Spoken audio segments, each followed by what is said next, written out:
This morning on DC News Now, the Arctic blast continues as dangerously cold wind chills stick around through midweek.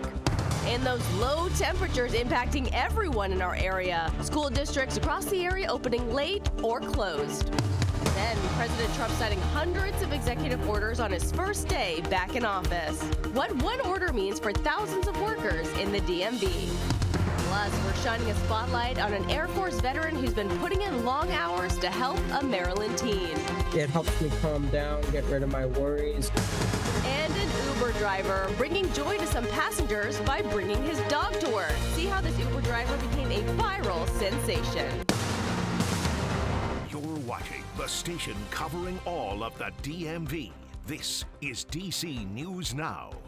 Well, good morning, and thanks for starting your Tuesday with us here on DC News Now. I'm Tanaya Wright. Good morning to you. I'm Corey James. We'll get the latest on those roads and road closures with Shanika in just a moment. Let's start things off, though, with Jack for the forecast on this Tuesday. It's very, very cold out there. Yeah, bitter cold, and any amount of breeze that picks up right now, it's going to make it feel even colder. So let's talk actual air temperatures right now. In D.C., 17 degrees at the top of this hour, but farther off towards the north and west, we're talking single digits or even sub-zero. Right now, over towards Kaiser and Cumberland, we're starting off below zero at this point. But then let's talk about wind chills. This is what it feels like as you're stepping out. Dangerously cold right now. We're talking single digits or below zero for parts of the region. Feels like it's just 4 in DC. Baltimore, feeling like it's just 1 degree. 1 degree below zero, though, in Frederick, and feeling like it's 6 degrees below zero Martinsburg. But the coldest spot on the map right now, it's feeling like it's 13 below zero out towards Cumberland. We do have those cold alerts until 10 o'clock in the morning Thursday. Cold weather advisory for most of the region, but that extreme cold warning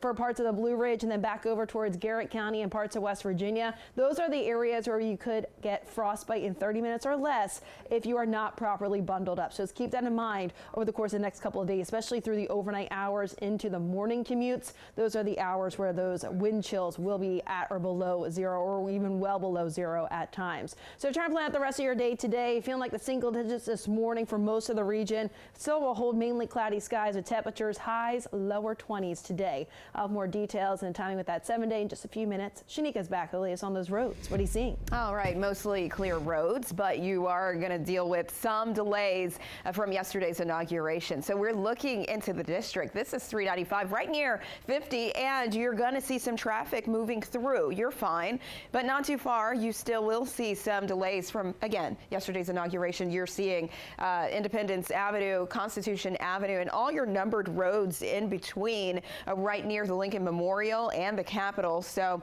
you will see delays in this area. You're already seeing some delays along the 3rd Street Tunnel there. You're open, but you will see those slowdowns there. 270 heading southbound right near Tuckerman Lane. You are going to find a crash, and it probably will slow you down just a bit. Guys? All right, if you are stepping outside today, add some extra layers because it is really, really cold. It is frigid. You can expect below, below freezing temperatures that could impact your metro commute as well. Our Yamarisa Say live in Northeast this morning. Yamari, you were out there talking to some riders. How are they feeling this morning? Yeah, they are extremely cold, and so am I. And as I mentioned earlier, the wind is not making it any easier. This is the day that you have to bundle up. Now, I have some hand warmers and my gloves you can't see, but I definitely have 2 coats on. I got some leggings under my pants just to be sure, and I got some snow boots and some toe warmers inside as well. Now, it's keeping me a little bit warm, but I can definitely feel the breeze from the wind, so I am still feeling a little bit cold, as many others are throughout the morning, especially those heading back to work. Now, according to the National Weather Service, bundling up is the key, especially this morning. You want to make sure that you're wearing a hat. Make sure that you try to stay dry as much as possible. Cover your mouth to protect your lungs from extreme cold. And also make sure you have mittens or gloves on. Now, when it comes to your car, check your battery, tires, keep a blanket in your car if you can. And also make sure you have jumper cables. Now, for those planning to take the metro this morning, definitely just be aware. Metro is warning riders that cold temperatures could cause the tracks to crack, which could lead to delays. But in the event that does happen, they definitely have a team on standby to fix the issue immediately. Now, we've seen several people trying to run to warmer areas or just try to get out the cold as much as possible. I actually spoke to one woman. She actually dressed her outfit up really, really nice. You can tell she's warm, but it's super fashionable. Take a listen to what she had to say about the weather this morning. I just said, Lord have mercy, Jesus. It's cold out here. I plan on staying on the inside right now. And of course, I'm just going to stay myself flourished in furs to stay warm. Yeah, well, I would like to be like her when I grow up as well, making the cold look super fabulous and fashionable while also staying warm. But again, make sure you bundle up this morning if you are heading out. For now, reporting in Northeast DC, I'm Yamarie Sase, DC News Now. All right. Yeah. I love Leslie, by the way, Yamarie. I know her. If you see her again, tell her I said hi.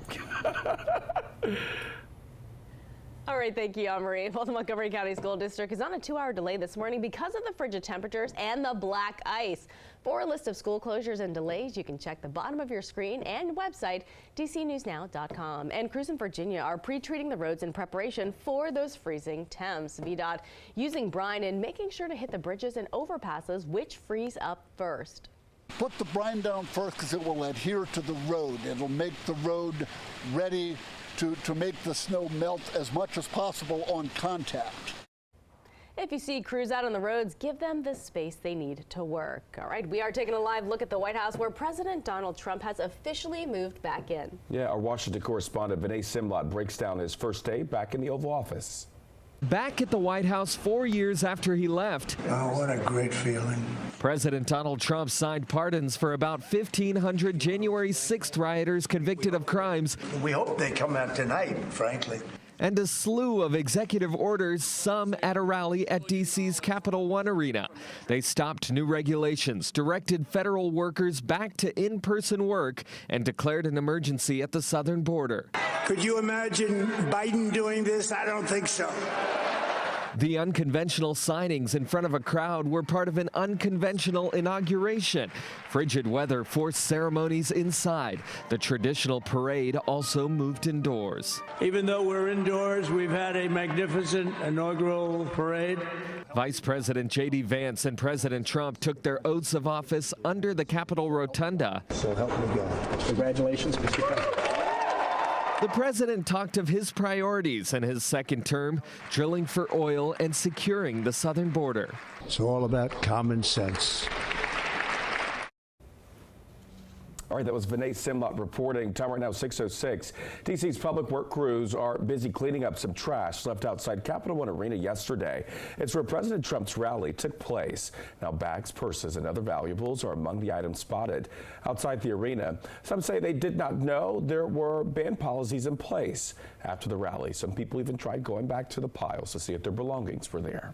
NEY, because it's a lot of it out there.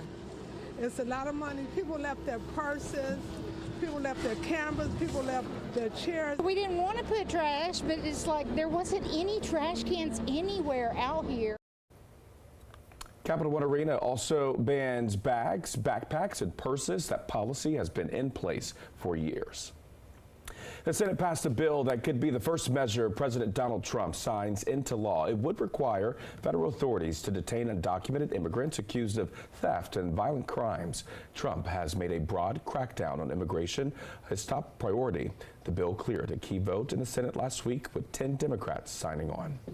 And President Trump got right to work signing several executive actions. The first, declaring a national emergency at the southern border. He also ended the Biden-era electric car mandates, as well as stopping federal diversity initiatives. Both Congress and the courts could potentially block his executive orders. And Trump also signing an executive order to keep TikTok up and running for 75 days. Now, the app's China-based parent company ByteDance was supposed to find an American buyer or be banned on Sunday.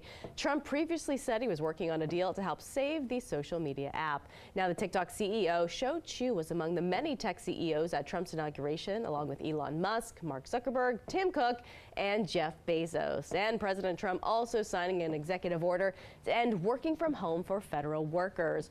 Both Republican lawmakers and D.C. Mayor Muriel Bowser have been pushing for more people to be in the office. The Federal Workers Union is pushing back, saying remote work has helped increase productivity and efficiency. Coming up in our next half hour, our Haley Milan is going to have a look at the impacts this could have on the district. All right, well, another executive order addressing a major campaign promise. Yeah, late last night, Trump signed an executive order wiping away criminal convictions and guilty pleas for 1,500 January 6 rioters. Take a look at this. A large crowd gathering outside the D.C. jail last night, waiting for some of those rioters to be potentially released. He is also directing the Attorney General to dismiss about 450 pending criminal cases. Trump called the rioters who stormed the Capitol 4 years ago hostages while signing the executive order. As officers brave the bitter cold to ensure everyone's safety at the inauguration, one woman is showing her appreciation for their efforts. Ronnie Nosner spent her day yesterday with other volunteers serving meals to officers who were not able to leave their posts. Nosner handed out more than 1,600 meals. She tells us it warms her heart to feed them. A lot of them texting me, asking me where their food's at. It's just like a really good feeling. So I'm sorry I'm tearing up about it. It's just, I know it's just a simple meal, but it means a lot. Nosner started giving out meals to first responders back in 2021 when Biden was inaugurated. All right, time right now, 6:10 on this Tuesday. Commanders fans still have a lot to celebrate. Yes, they do. The Commanders are moving on to the NFC Championship and meet the Air Force veteran who has been putting in long hours to help a Maryland team. Plus, let's take a live look outside this morning with Jackie here, and it looks a little windy too, making it even colder. Yeah, I know. Any little breeze is going to make it feel much colder than the actual air temperature. So wind chills right now, most areas in the single digits, but we do have quite a few areas that are feeling below zero right now. This is dangerously cold. Make sure you are bundled up. We'll have all the latest details, timing up the rest of the 7-day forecast, all right after the break.